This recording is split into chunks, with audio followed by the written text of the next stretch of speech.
Hi, Chris Conroy here. The television show, which is now called Chris Conroy's Leisure World, has been in constant weekly production for just on 14 years, and for almost all of that time, Nev Howard has been our fishing correspondent. Now, in about 1985, we put together a special fishing video which featured a lot of the information that Nev Howard had presented on the show. And we've just taken a look at it and decided that in the ensuing 7 or 8 years, a lot more has happened, and a lot has happened as far as fishing is concerned. Now, I'm assuming that you're viewing this video in conjunction with my book, Chris Conroy's Boating, The First Step. And there is some material in this updated version of Nev Howard's fishing, and we now call the video Chris Conroy and Nev Howard's Big Beaut boating and fishing video. There's some material in it which is pertinent to first boat buyers and gives you some information about the sort of products that you can expect to find on your boating retailer's showroom floor.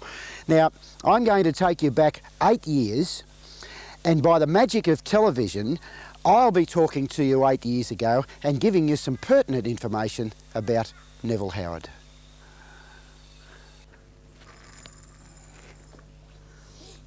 Hi, I'm Chris Conroy.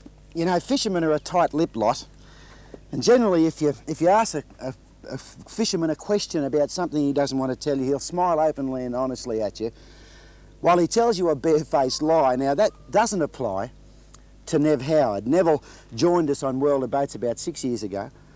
He'd been a fishing identity around the Gold Coast for quite a long time before that, running Southport Marine Centre, selling fishing gear and bait, and giving advice to local fishermen, both amateur and professional alike. Now, he joined us on World of Boats. His segments were immediately popular, and over the last 6 years or so, Neville and I have been in some interesting and extremely amusing situations. And Neville's personality has really come through. He is exactly on camera as he is in real life. The man you meet in this video that you're about to watch really is the true Nev Howard. No changes whatsoever. The genuine, real article. Now, over the 6 years, we've covered an enormous amount of ground fishing with Nev, and he's come up with some amazing information. Neville truly is a mine of really pertinent and relevant information on fishing. Now, I guess my appearance changes a little. I guess you change a little over 6 years. You certainly get older. And you'll probably see a moustache appear and disappear on my top lip there. But don't take any notice of that. The man you're looking at for the next hour or so is Nev Howard.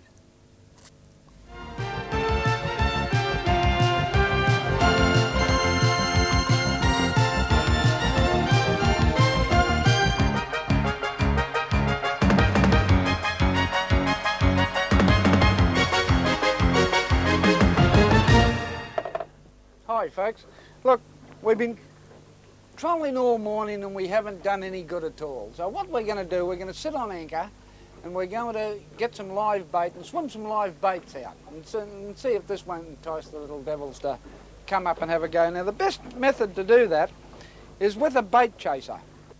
Now, this is a rig with a lot of little lures on it, making it look not unlike a long line.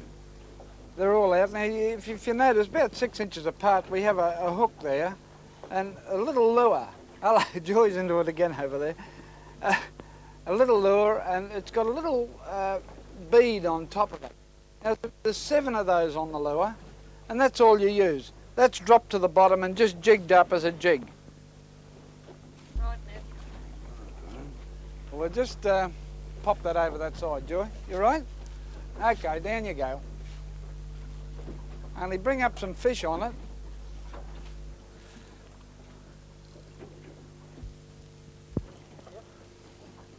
Hey, don't pull them up too quick, Joy, because if you pull them out of the depth too quickly, they'll blow their bag and they'll not be lively when you get them on the line.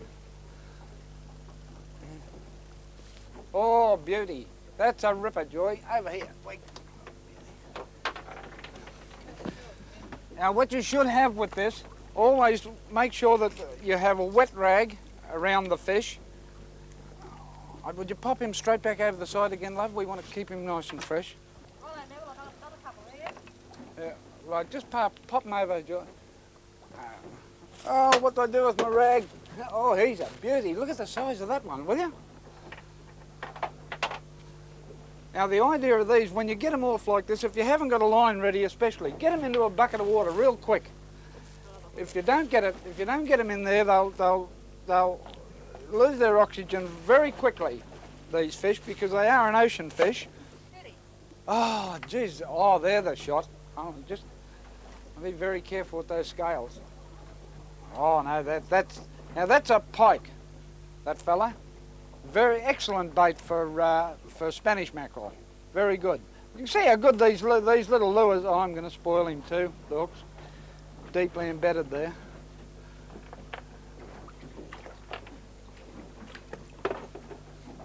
You can see how good those lures work, though. Now, we're just on any piece of reef, and that's the way we've been getting them.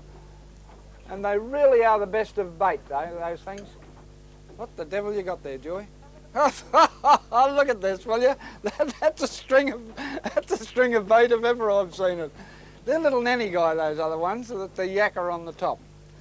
Just keep him in the water there, Joy, and keep them well alive until such times as we can get them into the live bait bucket. Just pop that in the corner. Always a good idea just to check that drag every time you put the rod in.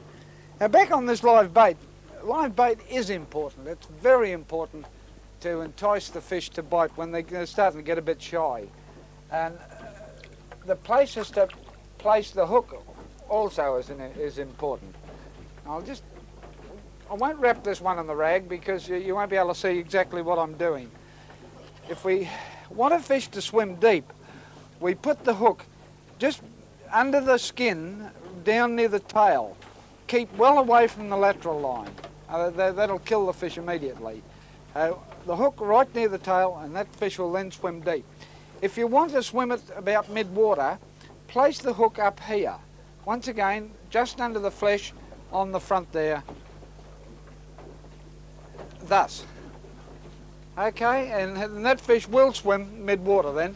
Now, if you're fishing in the surf for a Jew, and you're using, say, a pound tail, it's very difficult, in fact, darn near impossible to cast it out. So what you do, you put the hook right down near the tail, like this, and then put it in the water at your feet. And then whenever that fish gets off the straight and narrow, you can just give the line a bit of a pull, and it'll pull him straight and he'll swim straight out to sea. That's the only way that I know of to swim fish. Anyhow, next week we'll have a look at this and just see if these fish aren't enticing up a mackerel or two. You know, Nev Howard's been fishing for longer than most of us have been around, and he really knows how to set his boat up and prepare it. In fact, we've looked at that on the show. But every now and again, even the best of fishermen gets caught unawares. Now, I want you to watch this next segment where he catches another mackerel, and note particularly how accessible Neville's gaff is to him when he needs it. Well, there's our first strike of the day.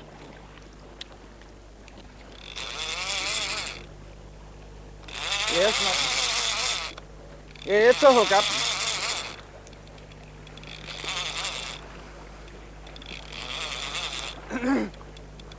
Now you notice I've just kept that boat moving ahead at the same speed as what I'm trolling at. If you're trolling a little bit fast, it's a good idea to slowing the boat down a little bit, but make sure that that fish is hooked up correctly before you start.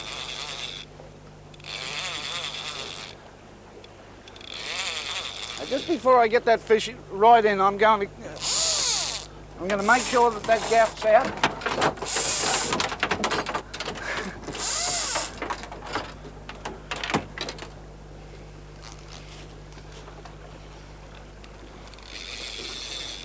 You notice I'm pumping that rod. Oh, gee, he's going again. I'm on 12-pound line here, so I can't allow the fish to... Now, as you can see, Nev Howard is a very keen mackerel fisherman. He regards them as being one of the best light gear fish in the world. But that doesn't stop him from fishing from other surface species. Now, our coastline abounds in magnificent marlin, black marlin, sailfish and other surface species, all of which are there for the taking. And we're about to show you one of the best surface fishing, game fishing television specials ever produced. It was produced by the Mariner Outboard Organisation in around about 1978. It was produced on film, so it has a lovely warm look about it, and it really follows up what we've just looked at with small surface fish by showing you some of the biggest and best surface fish the world has to offer.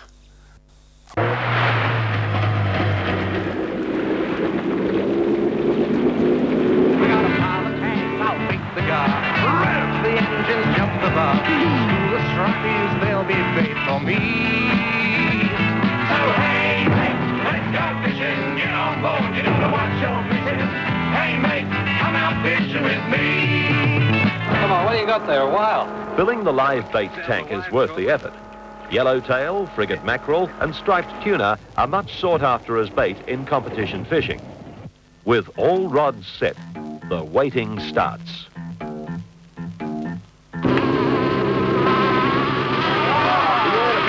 A strike. Line pours off Vic Casey's reel on the first surging run. It's the game fish all anglers seek most, a marlin. And for Vic, it's his first. He's using light 10-kilo breaking strain line to fight a fish, which the crew estimate to weigh 50 kilos. Not a big fish by marlin standards, but giving a determined fight all the same. Ross Hunter, the skipper, estimates that Vic will have him on board within the hour. 1 hour later, and Vic's little marlin is still fighting fit. Vic calls for the harness.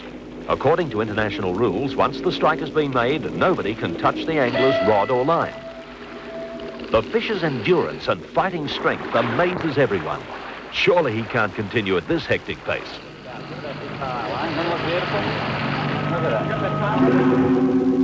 2 exhausting hours after hookup and still no sign of the marlin slowing up. I can't believe this. I cannot believe it. The fight seesaws. As fast as Vic recovers line, the marlin's plunging runs win it back. It's now been 4 hours. Everyone is staggered. Vic is tiring. The marlin seems unrelenting. Any mistake now, too much drag on the reel, too much tension on this light tackle, and the fish will be free. 5 hours later, the battle appears to be won. The exhausted marlin is near the boat. Great enough to be a problem. Incredibly, the marlin makes a frantic last dash for freedom.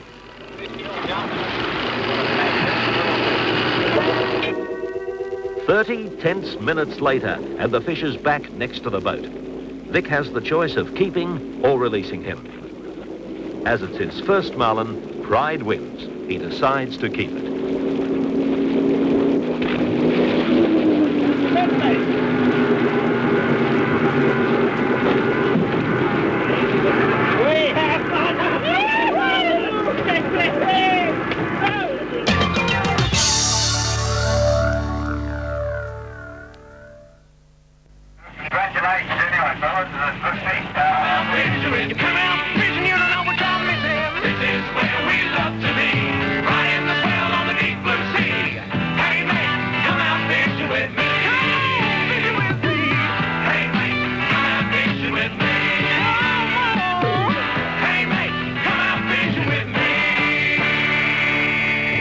Marlin weighed in at 69 kilos, earning a respectable point score for the billfisher team.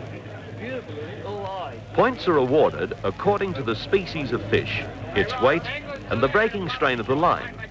The lighter the line, the heavier the fish, the higher the point score. Another Narooma competitor, Robin Anderson, had a fish story to tell. And run, all we could see was the line just going off, so I grabbed the rod and put it up onto a strike and just made a couple of really hard strikes at it to make sure that I had the bait well and truly set in the fish. After about, I'd say, an hour, we thought that it could be a yellowfin because it fought so deep. And just once the sharks started to come, we'd get the fish so far and it'd sense the sharks being there and it'd sound again.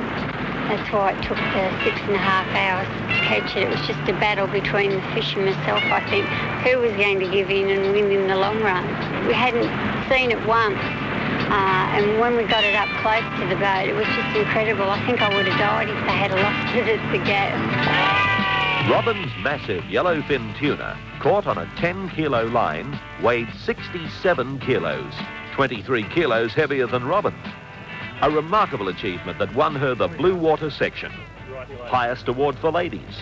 plus a certain national and world record for the species. Hey mate, let's go fishing. Get on board, you don't know what you're missing. Hey mate, come out fishing with me. This is where we love to be, right in the swell on the deep blue sea. Hey mate, come out fishing with me. Along with the traditional point-scoring system of weighing in captured fish, a different approach to competitive fishing is rapidly gaining popularity in all tournaments. Tag and release. 13 sails last year, two-way. This year there were 26 sails tagged and only two-way. That's enormous. That's what game fishing in the future is about. Dr. Julian Pepperell is head of the New South Wales Department of Fisheries tagging program. Category, which means that we get a lot of fish tagged during tournaments. Tagging really now has become part and parcel, an integral part of sport and game fishing. Every boat in this tournament would have tags. Pretty well every sport boat, blue water boat now would have tags. It, I guess, reflects the general attitude of fishermen today of one of conservation rather than the old idea of hunting and killing. Tagging fish is about the only way that we have got at our disposal to find out a little bit about the biology of the species of fish that are important to game fishermen and also some of which are important to commercial fishermen.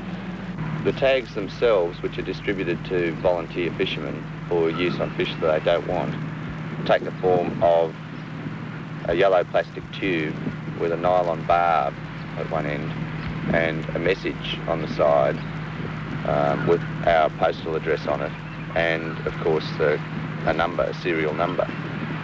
If the fish is small enough, it's lifted onto the boat and the tag is pushed in or jabbed into the muscle on the shoulder of the fish and then it's released as quickly as possible. If the fish is too large to be brought into the boat, then the fish is tagged while it's still in the water by a guy with a pole leaning over the side and jabbing the tag in, and then the fishing line or wire trace is cut usually and the fish is let to swim away.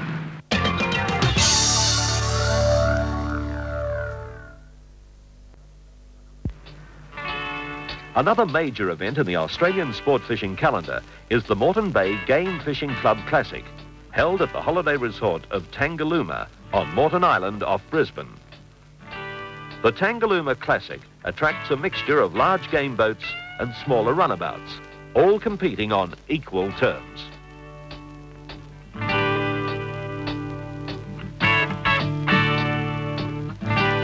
It's a mighty morning. I see the new day dawning and see the sunlight flashing out across the bay. We're rigged up and ready to go. I got the charts from the bureau. Weatherman says that the weather's fine. A big black marlin's gonna be mine. Haul up the anchor, moving slow. A blast of engines, here we go. Now there's a gentle breeze, it's early morning. Smooth as glass, no early warning. The tide is up, we're running out to sea. I got a pile of tags, I'll wing the guard. Run up to the engine, jump the bar. Smooth as stripes, they'll be bait for me. Get on board, you don't know what you're missing. Hey mate, come out fishing with me. Now this is where we love to be, right in the swell on the deep blue sea. Hey mate, come out fishing with me. On board Bill Edwards' Cairns-based boat, Cervantes, Peter Godeby, world-renowned game fishing expert, prepares rods for the day's fishing. Swimmer up the middle might be a good thing today. We don't usually troll, particularly in a tournament, with as many rods as we've got this time, but the sailfish have been so finicky, they've been coming up all different distances behind the boat, and there's no one real bait that's been working under all circumstances. Sometimes it's a garfish, sometimes it's a mullet, sometimes it has a skirt on, little plastic skirts, and sometimes they've come up on a lure. So while we've got the 7 out, we've got 7 chances, and we think it looks like a little school of fish. We've also got 2 teasers. They vibrate on the surface of the water, and we hope they attract the billfish up. Sometimes the marlin or a sailfish will take a teaser instead of a bait, So when we see one coming up, we'll get a bait in alongside the teaser. The outriggers hold the line clear of the wake of the boat, and the clip is set very light so that when a sailfish or a marlin or any fish comes up and takes the bait, he hits with his bill and then swallows it. And then you've got a drop back so that the fish gets the bait down a little bit and you've got a better chance of getting a hook up. With this number of rods, you need a fairly experienced crew, because as soon as we get a hit, we've got to get the other rods in so they don't tangle. And of course, even when we're just trolling, Phil has got to watch very carefully that the lines don't cross over one another. And that's why some of these baits have got sinkers on them, and they're all staggered either in a V or a W formation, so that you can cross over without getting any bad tangles. It's a terrible feeling when you hook up on a fish and then it goes across another line and cuts off. Aboard Laurie Monroe's boat, Tandara, experienced eyes search for signs of sailfish.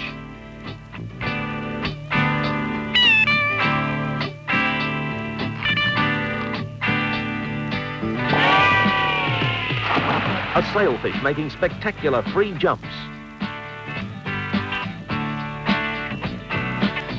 Still up there, Kate? And there's more behind it, feeding on schools of toadfish near the surface. Tandara is first boat to move in and have lines in the water. Right here, mate. Where? Aboard was expert sports fisherman Jack Erskine. And it was just phenomenal. And we said 8 to 10 fish and 12 fish on a little bunch of toads, which is no bigger than this. But I've never seen so many fish in such a small area, and consistently fish stay there for that period of time. What we did was just find the birds and run up on the sails and cut the motor, pull out a gear and just cast to the individual fish with live bait, which is very good. Jack's technique soon had results. The bait got panicky, he took off and got a bite, and I was sure that something had ate the bait. Free spooled the fish, let him run a little bit and set the hook and nothing happened, and the fish just sat there, and they had me a little puzzled for a while, and I think actually what did happen, the fish probably went straight back into the school of toads and started feeding again. So I said to the captain, I said, "Oh, gee, Keith, he's not doing much." I said, "How much water are you?" I thought maybe we're hung on the bottom. He said, "It can't be, we're in 40 fathoms." So I thought, well, definitely not, didn't have that much line out. So the fish stayed there probably a whole minute, never done anything at all, just sat there, slowly moved off, and it was very uncharacteristic of a sailfish type fight. And then it just broke loose from the school and took off. Jumping, spinning, and flying free, fighting hard, just him or me. For Jack, a 2.5-hour battle was on. At the wheel, Keith Klaproth from Cairns expertly manoeuvres the boat, keeping the fish astern to give Jack necessary room to play the sailfish. This is where we love to be, riding the swell on the deep blue sea. Hey, mate, come out fishing with me. Lucky that was me. You thought he was having a day off down there?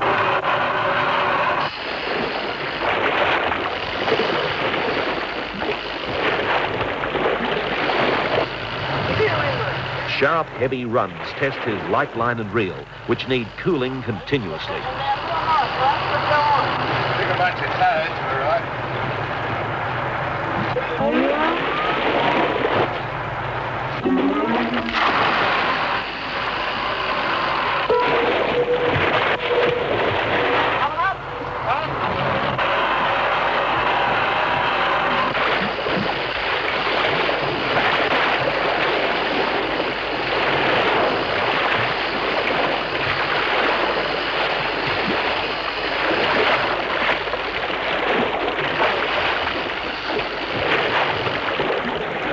That 30-foot tagpole, will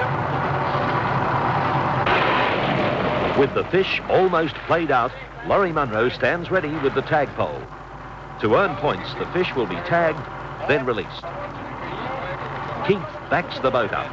The tag hits home.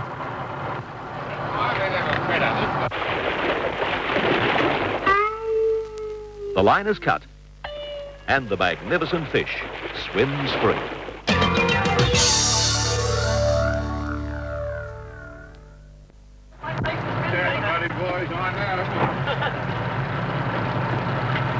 Jack replaces his worn line, ready for more action. Nearby on Cervantes, the action is about to start for John O'Brien. The birds are working, they know where the fish are lurking. Something's moving out the back. He's jumping free, that's something black. I can feel it down the wire. Now think he's bought it, this one's mine. Now jumping, spinning and flying free, fighting hard, just him or me. Reeling, hauling, got the tags, you see. Yeah, hey, let's go fishing, get on board, you don't know what you're missing. Hey mate, come out fishing with me. Oh, this is where we love to be, riding the swell on the deep blue sea. Hey mate, come out fishing with me. You ready to get a jump, mate? Don't give him too much when he's going away. John, just take him easy, boy. Still a little hot.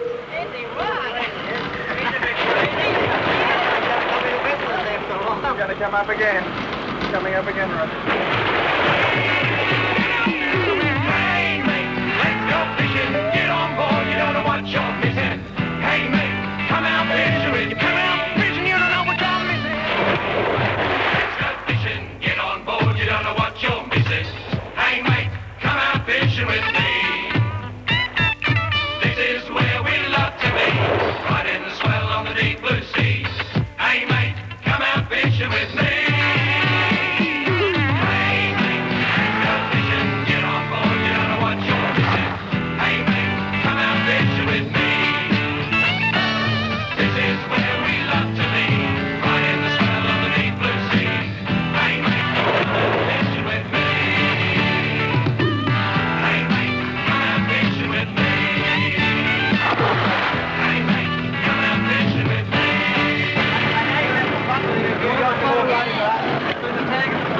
The tag goes in and the still very lively marlin is released, chalking up a good point score for Cervantes.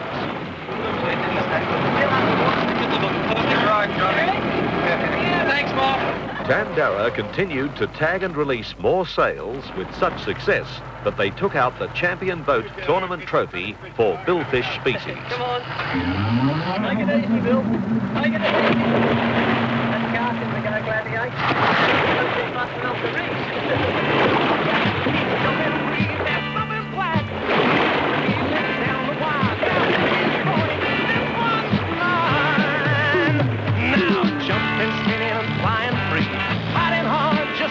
Reeling, hauling, got the tags, you see.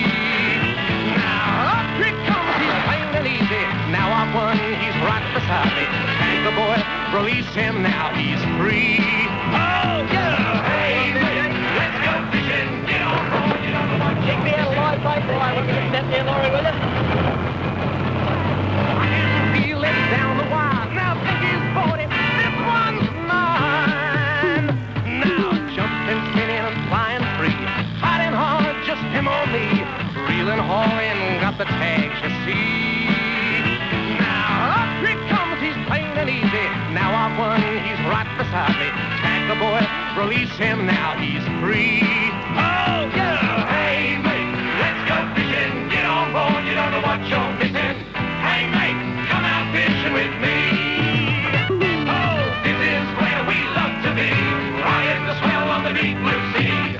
Hey mate, come out fishing with me. Oh, hey mate, let's go fishing. Get on board, you don't know what you're missing. Hey mate, come out fishing with me. Come on fishing with me. This is where we love to be, riding the swell on the deep blue sea. Hey mate, come out fishing with me. Hey mate, let's go fishing. Get on board, you don't know what you're missing. Hey mate, come out fishing with me. Come out fishing, you don't know what you're missing. This is where we love to be, riding the swell on the deep blue sea. Hey mate, come out fishing with me. Come on, fishing with me. Hey mate, come out fishing with me. Hey mate, come out fishing with me. Well, I know we've got you on the edge of your seat. Have a look at this as well.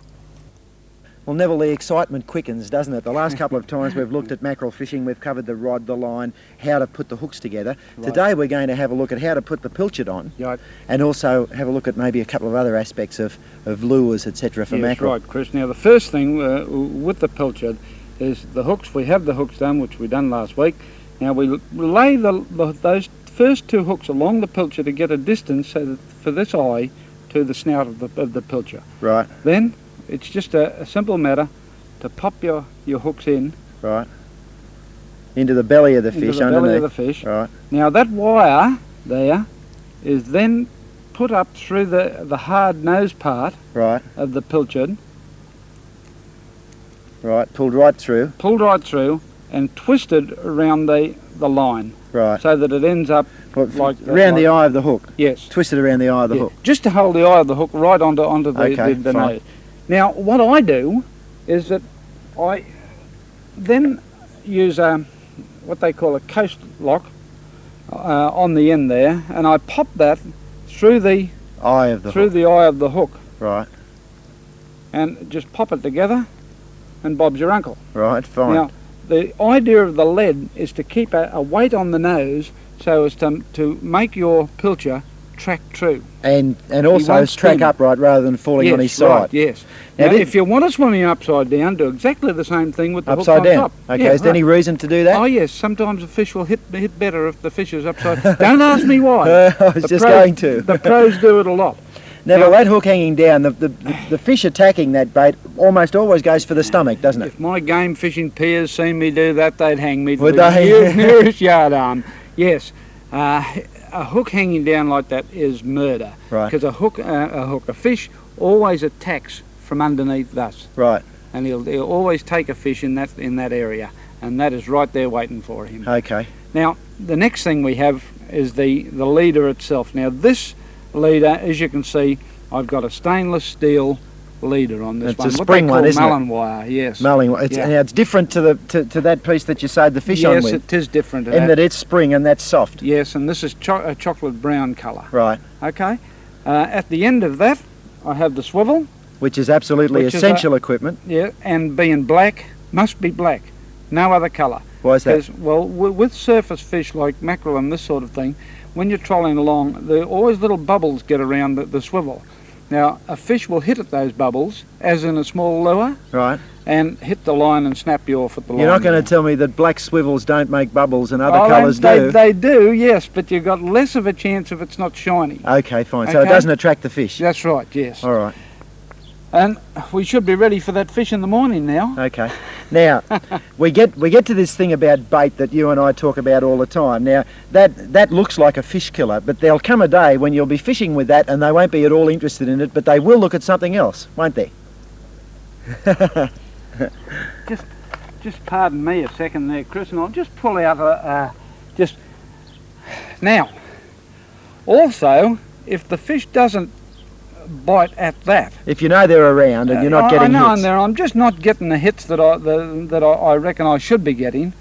What I do then, I start attracting the fish by other means.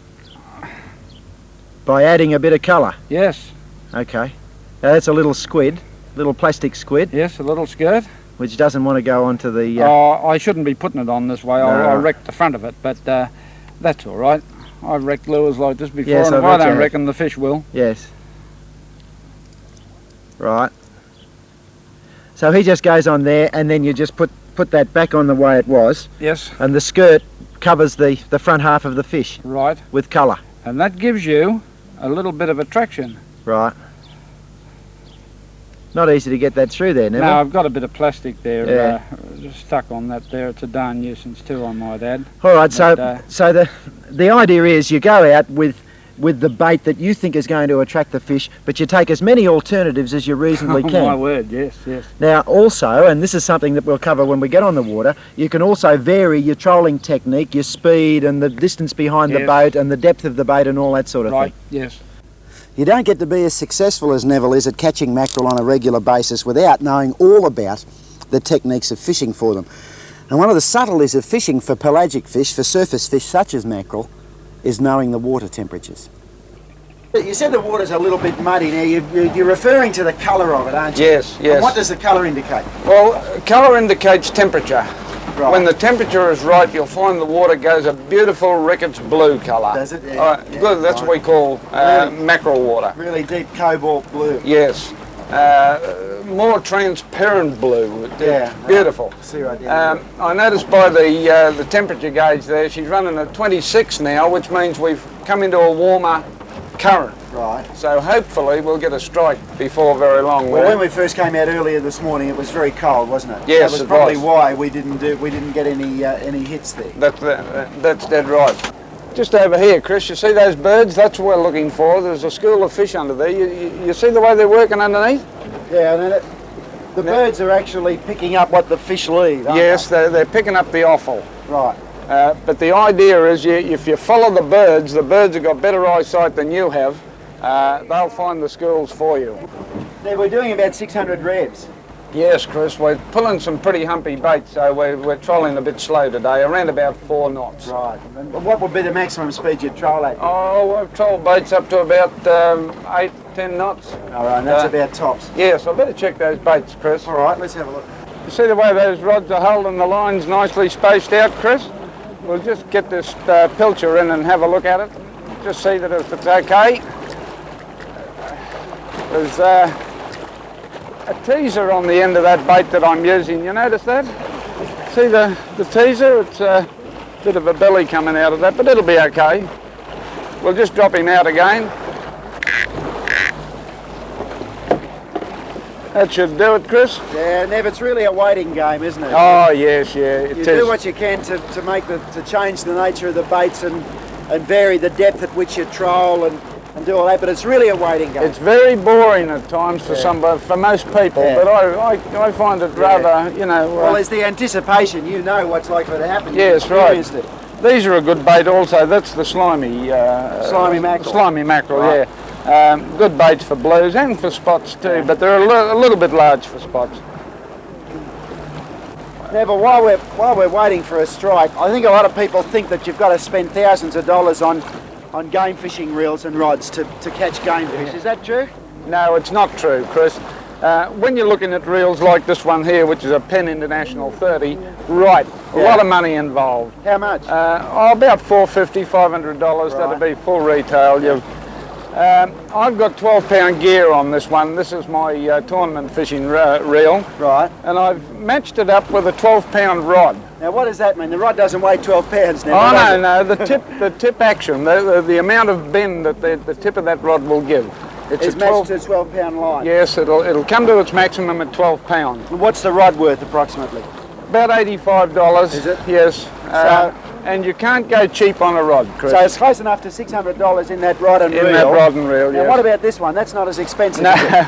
this one here is what I call my cowboy reels. Right. They're only worth around about $50, and they do the work just as well as these fellas. And the rod? The rod's still around about the $80. Yes. Yes. So $150 absolute tops, which is a quarter of the price of that one. And for somebody who's not going to tournament fish and who maybe just do it casually, it's perfectly adequate. Yes, the reason why I've got this like this, that's such light gear for big fish that you've got to have everything in your favour. Right, okay, so that's built like a watch. Yes, beautifully. Well, listen, Neville, we're about out of time. We're going to continue to troll. Yes. And we'll catch a fish.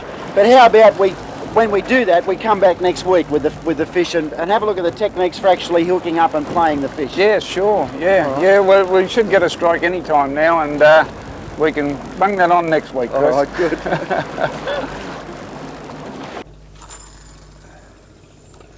Now, surface fish aren't the only fish in the sea, of course, and one of the great pleasures of fishing is finding yourself a reef or a bommy and doing a little bit of bottom fishing. Firstly, I'm going to use a 2-gang hook with a pilcher, and the way to put it on is just slip the pilcher in like that, make sure you've got a fair coverage, and the bait will pull fairly naturally through the water. And we'll drop it over the side, and we're in 36 fathoms of water here, which is quite a long way to the bottom, so it'll take quite a while to get down there. We've seen all those fish on the sounder, so hopefully we'll get a strike very soon. Not like those mackerel, they were a bit finicky this morning, but we'll have a go at this and see how we go. Look at these mutton birds, will you? They're a nuisance when you're fishing. Those things will dive down about 60 feet to get your bait, and if you're not real quick, got a big lead on to drop it down past them, they'll dive down every time. They migrate up here from the south, I believe. Well, it looks like I've snagged up on a good fish here. I have a few onlookers over there giving me a little bit of a 1-2. He's coming up now, though. You notice the way I'm pumping that rod? What I'm doing, I'm relaxing the weight off the rod, so that the gears in the reel won't be severely damaged by a strong pull on it. He's not a big fish anyhow. He's just making out with it. Well, I've got colour there. Here he comes. Yes, it's a small squire. Not a bad fish anyhow if it comes to that. Make sure he's hooked properly, and there we are.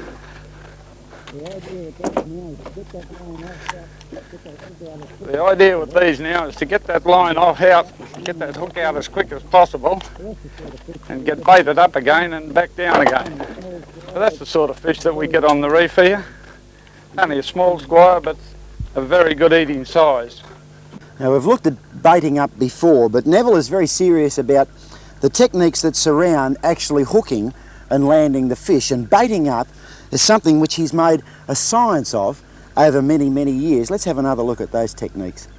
Well, the way I normally, if I'm using the gang rig, which this is for catching tailor off the beach or snapper outside, I lay the pilcher across the hand, and the hook is then laid across, making sure the first hook on the line is level with the eye. Okay. That gives you an idea of where the other hooks are going to go in the bait. Right. Then it's just a case of hook your hook in the bait. Just put them in turn, starting from the one closest to the tail. Yes, well, you'll find it easier, but if you notice, that hook is now going through the eye. Right. So the bait is laid out in its natural form. Good. So the three hooks are in it, and that means that as the bait moves through the water, it has a natural movement. Yes, well, if you're using it as a bottom rig, you'll find that the bait will just lay and drift down naturally. And that's what we're after the whole time, is a natural bait. Right. Now, what about a single hook pilchard rig? Why would you use that?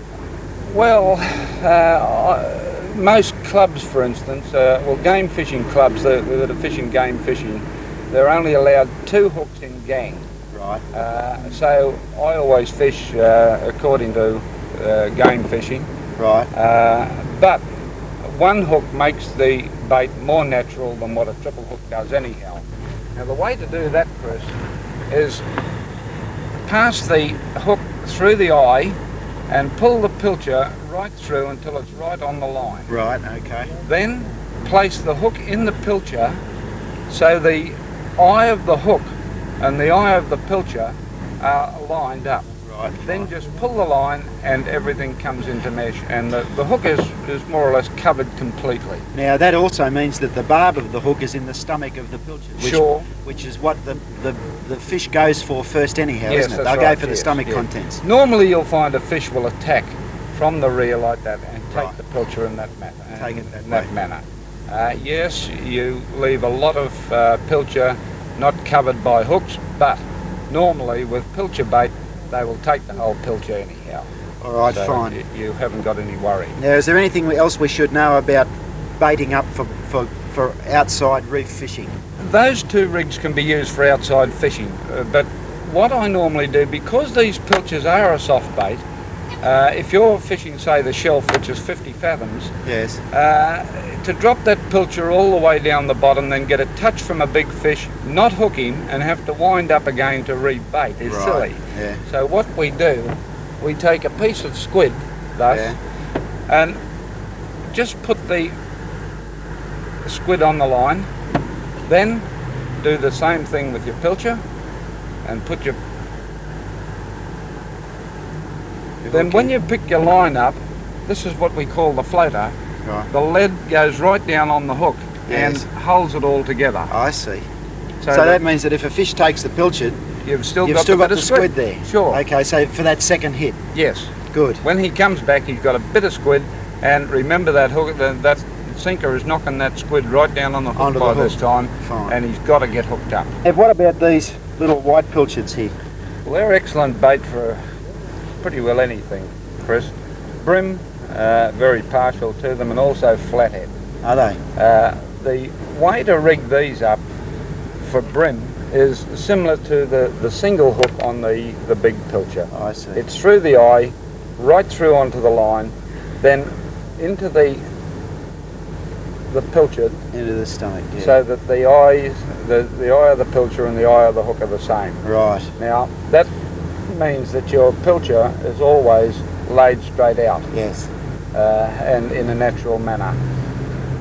For flathead, a little bit different for flathead because wire traces are a little bit of a deterrent. Yes. So if you're using them for flathead, just tuck it through the eye and leave the hook completely out. And let the fish trail. Let the fish trail on the hook so that when the flathead takes it then, he will come up and he will take thus. The whole fish. Yes, and he will get the hook in the lip. His lip. In the lip. Which is where you want he can't bite it off. Yeah. Unfortunately, the old flathead's got those hard ribs along the jaw, and he'll rip a line off in no time flat. So you must either use a wire trace or bait a hook in that manner. You can also cut the bait to look just in a little V, but just always just slip it on the hook there so that he's going to get it in the lip. When you say cut it in a little V, what do you do there? Just when you're... Just take a piece of pilcher, or a bit of gar is always good because it's a little bit tougher. Yeah. And just cut a little V in it like this, right, so that it's rather pointed on the front, and then it goes on the hook in the same way. In the same manner. It's just passed through like this and left hang. Good. You'll find that it will waver as it comes in then too. Once again, Chris, a very small sinker. The only one fish that you use a big sinker for, and that is whitey. And why is that? Well, if you use a small sinker like this, you will catch a lot of whitey, but you'll also catch the small whitey. Okay. If you use a big sinker, approximately the size of your fingernail, and allow the bait to be anchored more than floating about, you'll get the bigger whitey. You'll get the bigger whitey. Because it's in deeper water. Sure, yeah. Okay. The Australian bream is prevalent but very, very timid. Nev shows us how to bait for bream and how to use a sinker which allows the bait to float naturally. Well, the first thing we got to do is put a swivel on. Now, no matter what sort of fish you're fishing for or how you rig, a swivel's got to go on the line. If you don't put a swivel on the line, well, your line's just going to get all tangled up. So that's the first thing we put on the line is the swivel. You just use the ordinary little swivels that you buy in the tackle shops? The bit of spittle? Yeah. Yes, just the ordinary little brass swivel. A small swivel is the best thing, because if you use too big a swivel, it won't give the action that you want. Right. Now you've just taken off what, about 18 inches to 2 foot of line. Right. With the hook, Chris, mostly you'll find that you buy them in small packets like this from your dealer. Don't ever take them out of the plastic because they'll immediately rust. Right. Just shake a hook free and slip it out of the plastic like that. Okay, fine. And then it's still reasonably sealed, yeah. You see. When you're rigging for bream, what exactly are you trying to achieve? Well, main thing is lightness. You don't want any weight on the line at all. That is pretty normal. No sinker, if you notice, as yet. Right. Now, what I normally do, if I'm fishing for from a wharf, I'll use a piece of split shot of various varying sizes and just clamp it just above the hook. Now that gives enough weight on the bait, and you've got to have good teeth in this game. I was going to say a pair of pliers could substitute there. Just enough weight on the hook there, and that size would be used in a bit of a run. Then you can use your soldier crab or your yabby or what have you on the hook. But keep that lead right down so that the whole thing is floating naturally as it sinks to the bottom. I see. Why is that? Well, just mainly keeping the bait natural. Right. Baits have got to be kept natural at all times, just like it's floating down, a bit of rubbish floating down, the fish will come up and he'll take it a lot easier and quicker if you fish like that. So very light. If you're in a school and they're on the bite, right, the hook or sinker wouldn't often reach the bottom. No, not bream fishing. Right. You don't want it on the bottom. You want it floating the whole time, floating with the tide. Now, what about if you're fishing out of a boat? Well, if you're fishing out of a boat, you can change that rig a little bit. You can come the other way at it. You can use the sinker above the swivel, which is rigged then like this. We'll select that, and if you notice, once again, a very small sinker. The only fish that you use a big sinker for is big whiting. That's the only fish. And that's so that the sinker takes the bait down into the deeper water to get the bigger fish? Not really. Right. It keeps it holds it on the bottom in one place. I see. If you're fishing for whiting and you move that bait, you'll get a lot of fish, but you won't get quality. I see. All the little whiting will find it before the big fellas. I see. Which is more little fellas than there is big fellas. Yeah, of course. With me.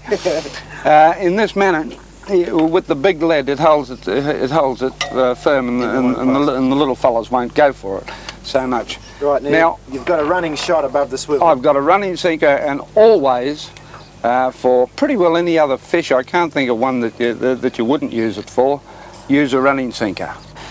With flathead, it's not a case of out and hold your line like a dead mullet. Back to that mullet again.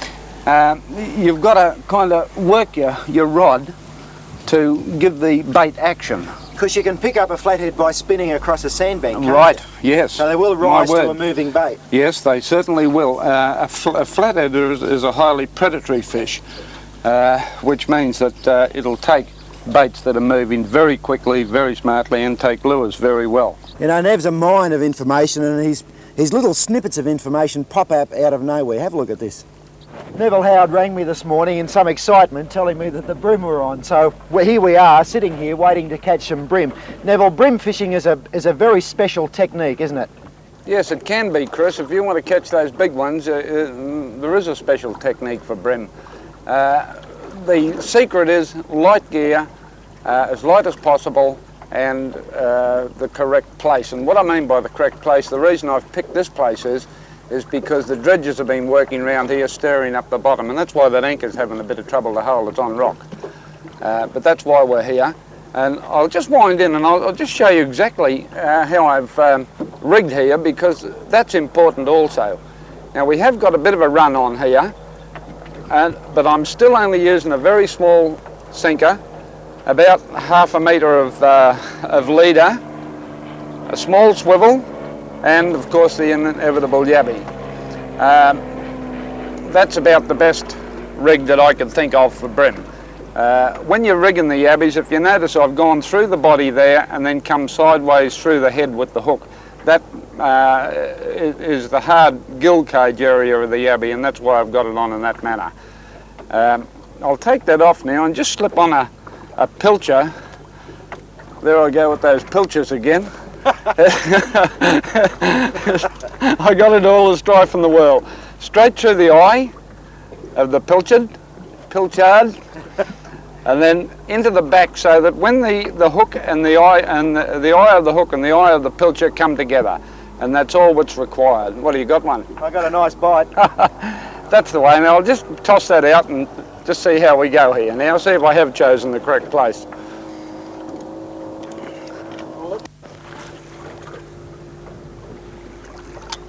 Now the main thing with bream is to give them plenty of line, but make sure you've got that line to a point where you can feel the fish.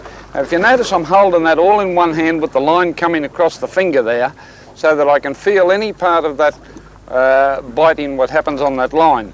Remember that the line's the telegraph between you and the fish, and you must keep that reasonably taut but ready to feed a little bit of fish at the same time. How you doing there, Chris? You getting any bites? Right here, Neville. All right.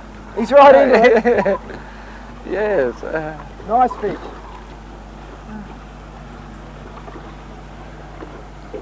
They really go. Now, you see that, Chris? You wound that line too tight, didn't you? Yeah, I pulled it in too far. Yeah. Now, that's not a bad size brim, nice pan That'd size, be isn't absolutely delicious now. Eh? It'd be beautiful. Yeah.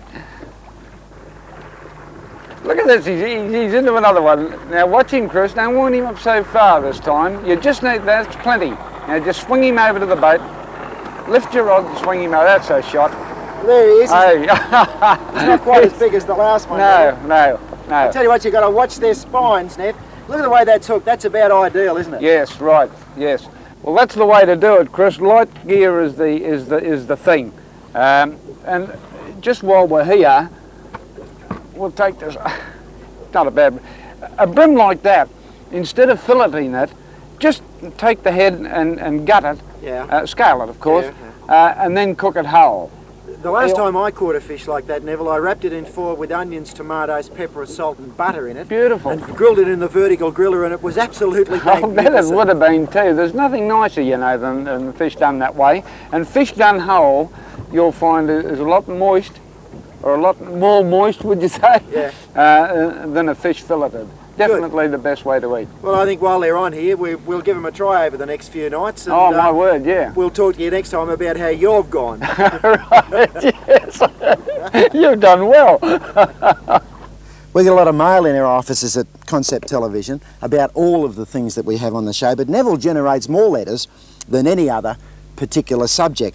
Let's watch as Neville picks up a flathead without using a trace. Against that wall there, but firstly I'm putting on this shirt. That sun's got a bit of beef in it today.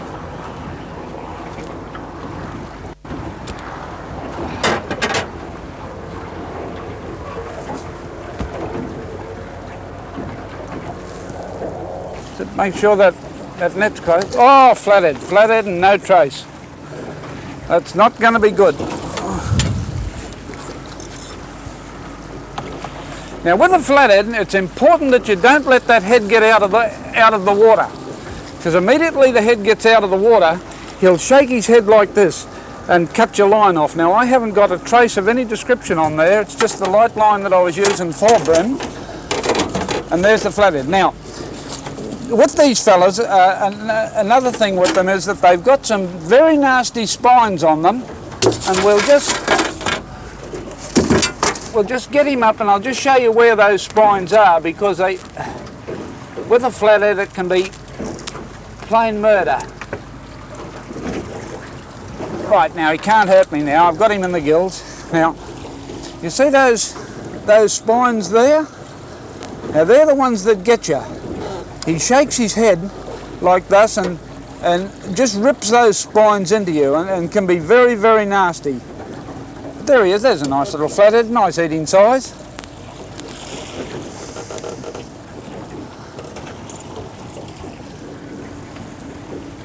I'll just pop him down there for the moment and just get out there again. Now what I'm really fishing for at the moment is brim, and I'm using slimy mackerel for bait, and I've cut a strip here, and I'm using a number 2 beak hook, which is that one we showed a couple of weeks ago with the slicers on to hold the bait back up the hook so it doesn't get jammed in the part of the hook here. Now we'll just pop that on. It's very hard skin on these slimies, but that's the way I rig it, and just leave it hang natural down the bait. We'll pop that out and see if we can't pin another flathead out of there. Right, here we are again. See what this fella is.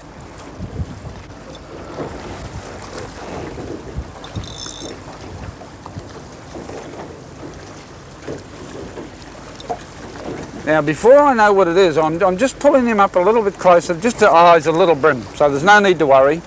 I'll just pick him up and just a little fella. Well, I think we'll give him back to his mum and dad. Now, we couldn't go before showing you another vintage Nev Howard how to go fishing segment, and this one shows you exactly how to bait up using sea garfish for mackerel or for other surface species. I've selected this morning a sea gar. Now, firstly we knock that beak off there, we don't want that, and we get a break in the backbone there without breaking the flesh on it. About there, and another one about there if you can. If you can't, tough luck, yeah, I've got it. And push the flesh off the backbone a little bit. That'll soften him up and make him swim good. I've already got my hooks rigged. If you notice, the hooks might be rusty, but on the points they're nice and sharp. Now we're coming in with this from the bottom. Whoa, that certainly went in.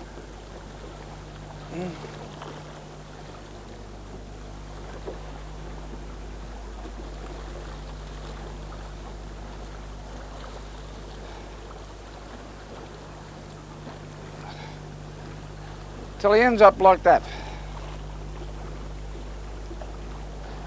Now all we got to do is to make sure that that hook stays there. And the way we do that, we just puncture a hole through there and then just pass a bit of wire through the hole that you've punctured and hold the eye of the hook there. It won't get away on you then. There's a lot of different ways to rig a gar, but I find this as quick as any, and speed is of the essence when you're fishing for mackerel. There we are. Now always flick a bait like this to make sure that he's nice and supple and he'll swim nicely in the water. Then with our clips,